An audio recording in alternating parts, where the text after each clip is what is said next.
Here, we have chart data analyzing U.S. retailers. As we discussed earlier, these retailers are what we're analyzing. And Target.com are each online and offline sister companies.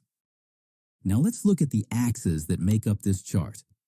These axes are like the lighting we talked about earlier. They're our perspectives. Yes, do you have any questions?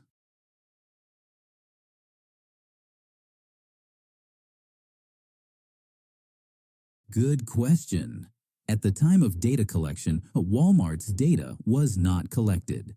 While it's an important point in the retail industry, let's focus on making decisions based on the given data for now. What do you think? All right, let's go back to the axes. So the middle of the x-axis would be around 210, and the y-axis would be around 65%. Et voila! How does that look? Now we have 4 different sections, right?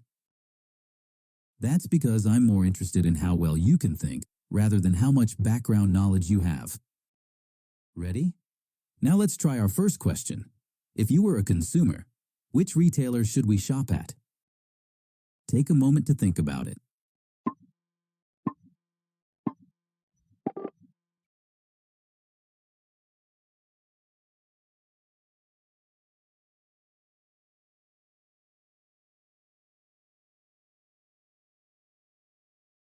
That's a great answer.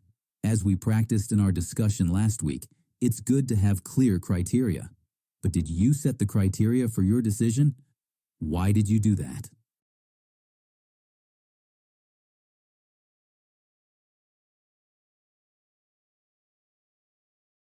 Right, you approached it from your personal perspective. What makes this question challenging to answer definitively?